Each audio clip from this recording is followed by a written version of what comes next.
अस्सलाम वालेकुम। हमारे माशरे में कुछ लोग अपनी आंखों में भी और बच्चों के आंखों में सुरमा या काजल लगाते हैं।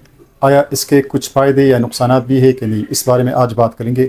सुरमा जो सुन्नती नबी है और हम इस्तेमाल करते हैं, लेकिन जो असली सुरमा होता था उसमें ये एक पत्थर को क्रश करके पाउडर बना के उससे बनता था, और इसमें एंटीमनी और जिंक और बहुत सारे मिनरल होते थे जो इस्तेमाल होता था पहले ज़माने में।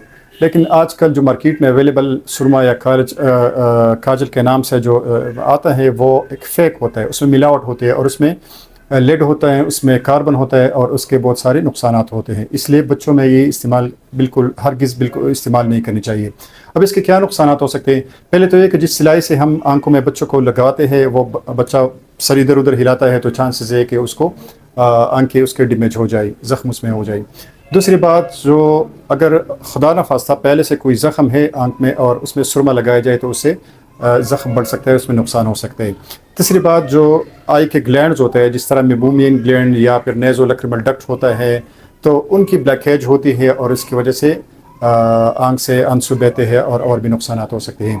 इसके अलावा जो सुरमे में आजकल मैंने स्टार्ट में बताया कि कार्बन होता है, बहुत ज़्यादा मकदार कार्बन की होती है, तो इस वजह से क्या होता है कि जो आंख का जो सफ़ेदी है, जो वाइट आता है कार्निया, उसमें ये डिपॉजिट हो जाते हैं और इसकी वजह से धुंधलापन पैदा हो जाता है आंखों में और उसकी नज़र भी ख़राब हो सकती है। और आंखों में छोटे छोटे जो नस या रग होते हैं उनके ज़रिए ये लेड और कार्बन एब्जॉर्ब होते हैं और बदन में फैलते हैं और फिर लेड पॉइजनिंग उससे हो सकती है। दिमाग को भी मुतासिर कर सकती है, फेफड़े भी मुतासिर कर सकती है, दिल को भी मुतासिर कर सकती है और गुर्दों को भी मुतासिर कर सकती है।